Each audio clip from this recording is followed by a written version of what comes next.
Assalamualaikum warahmatullahi wabarakatuh. Perkenalkan, nama saya Ruhi Matwana dari kelas A1 PBSI dengan NIM 21210126. Di sini saya akan menjelaskan tentang relevansi Pancasila sebagai pengembangan ilmu.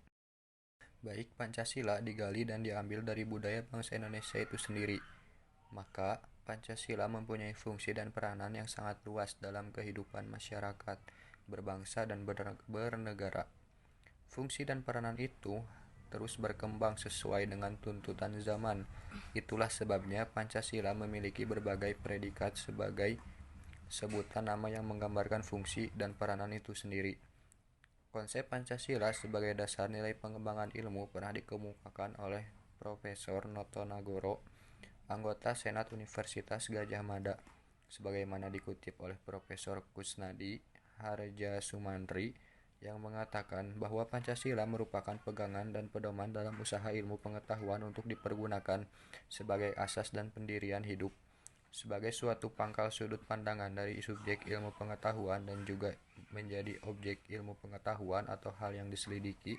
Pancasila sebagai dasar pengembangan ilmu, artinya kelima Pancasila merupakan pegangan dan pedoman dalam pengembangan ilmu pengetahuan dan teknologi. Pancasila sebagai dasar nilai pengembangan ilmu. Pengertian Pancasila sebagai dasar nilai pengembangan ilmu dapat mengacu pada beberapa jenis pemahaman. Salah satunya adalah bahwa setiap ilmu pengetahuan dan teknologi yang dikembangkan di Indonesia haruslah tidak bertentangan dengan nilai-nilai yang terkandung dalam Pancasila. Di antaranya, 1. Nilai ketuhanan sebagai dasar pengembangan ilmu, yang dimana ilmu pengetahuan harus tetap menjaga keseimbangan antara rasional dan irasional, keseimbangan antara akal, rasa, dan kehendak. Nilai kemanusiaan sebagai dasar pengembangan ilmu yang adil dan beradab, yang mengandung arti kesadaran sikap dan perilaku sesuai dengan nilai-nilai moral dalam hidup bersama atas dasar tuntutan hati nurani masing-masing, dengan memperlakukan suatu hal dengan sebagaimana mestinya. Yang ketiga, ada nilai persatuan sebagai dasar pengembangan ilmu, maka dari itu ilmu pengetahuan dan teknologi harus dapat dikembangkan untuk memperkuat rasa persatuan dan kesatuan. Yang keempat, nilai kerakyatan sebagai dasar nilai pengembangan ilmu. Setiap ilmuwan haruslah memiliki kebebasan untuk mengembangkan ilmu pengetahuan, tetapi juga harus saling menghormati dan menghargai kebebasan orang lain. Dan yang kelima, ada nilai keadilan sebagai dasar nilai pengembangan ilmu. Pengembangan ilmu pengetahuan yang berkeadilan harus dapat teraktualisasi dalam pengelolaan kekayaan alam sebagai milik bersama bangsa Indonesia untuk kemakmuran rakyat. Lalu ada pengembangan ilmu pengetahuan di Indonesia. Dalam komparasi ini akan dicari dan dianalisis kesamaan-kesamaan dan perbedaan antara teori Monsu dan Pancasila. Kemudian akan dirumuskan kelebihan teori kebenaran Pancasila dan mencari relevansinya bagi pengembangan ilmu pengetahuan di Indonesia. Baik teori kebenaran Monsu maupun teori kebenaran Pancasila sama-sama melandasi diri pada paham koherensi, korespondensi, dan pragmatis. Dalam teori kebenaran Monsu, teori kebenaran Pancasila, keduanya sama-sama menjunjung tinggi nilai-nilai religius. Dalam sistem hierarki piramidal Pancasila, nilai ketuhanan memiliki hierarki yang tinggi. Karena itu, nilai ketuhanan harus mendasari dan menjiwai nilai-nilai yang lain. Nilai ketuhanan menjadi sumber suatu kebenaran. Teori kebenaran Monsu dan teori kebenaran Pancasila sama-sama menaruh hormat pada orang tua.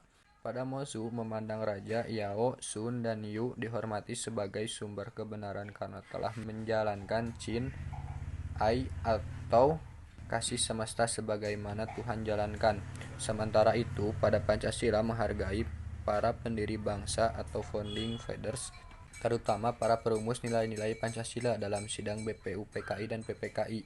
Berkaitan dengan perbedaan dari kedua teori tersebut, teori kebenaran Monsu didasari dan dijiwai oleh filsafat Chin Ai atau kasih semesta, sementara kebenaran Pancasila didasari dan dijiwai oleh nilai-nilai Pancasila sebagai suatu sistem. Sistem hierarkis piramidal dalam Pancasila, artinya kelima sila dari Pancasila itu menunjukkan suatu rangkaian bertingkat yang tidak boleh dibolak-balik. Sistem mengkualifikasi dalam Pancasila berarti kelima sila saling berhubungan. Setiap sila atau nila mengandung sila atau nilai yang lain. Pada teori kebenaran Monsu, yaitu teori kebenaran koherensi, korespondensi, dan pragmatik pada dasarnya untuk memperkuat filsafat Chin Ai. Pada Pancasila, justru teori kebenarannya melandaskan pada nilai-nilai yang diharapkan bisa berperan dalam kehidupan bermasyarakat, berbangsa, dan bernegara. Dari komparasi di atas didapatlah dan dirumuskanlah bahwa bagi Pancasila kebenaran ilmiah harus koheren dengan nilai-nilai ketuhanan, kemanusiaan, persatuan, kerakyatan, dan keadilan. Harus berkorespondensi sesuai dengan kenyataan adanya Tuhan, manusia, ratu, rakyat, dan adil. Serta secara pragmatik ukuran kegunaan harus dikembalikan kepada kemanusiaan yang berkebutuhan, berpersatuan, berkerakyatan, dan berkeadilan. Tiga teori kebenaran yakni koherensi, korespondensi, dan pragmatik dalam Pancasila tidak saling dipertentangkan tetapi saling melengkapi. Relevansinya bahwa pengembangan ilmu pengetahuan di Indonesia harus koheren dengan nilai-nilai ketuhanan, kemanusiaan, persatuan, kerakyatan, dan keadilan. Ilmu pengetahuan di Indonesia harus korespondensi atau sesuai dengan kenyataan adanya Tuhan, manusia, ratu, rakyat, dan adil. Di samping itu, pengembangan ilmu pengetahuan di Indonesia harus berfaedah bagi kemanusiaan yang berketuhanan, berpersatuan, berkerakyatan, dan berkeadilan. Jadi kesimpulannya, Pancasila merupakan satu kesatuan dari sila-silanya, harus merupakan sumber nilai, kerangka berpikir, serta asas moralitas bagi pembangunan ilmu pengetahuan dan teknologi di Indonesia. Relevansi bagi pengembangan ilmu pengetahuan di Indonesia bahwa kebenaran ilmiah harus koheren dengan nilai-nilai ketuhanan, kemanusiaan, persatuan, kerakyatan, dan keadilan. Kebenaran ilmiah juga harus berkorespondensi dengan kenyataan adanya Tuhan, manusia, rakyat, dan adil. Di samping itu, kebenaran ilmiah juga harus berguna bagi kemanusiaan yang berketuhanan, berpersatuan, berkerakyatan, dan berkeadilan. Baik, mungkin itu saja yang bisa saya sampaikan. Terima kasih atas perhatiannya. Mohon maaf bila banyak kesalahan. Wabillahi taufiq wal hidayah. Wassalamualaikum warahmatullahi wabarakatuh.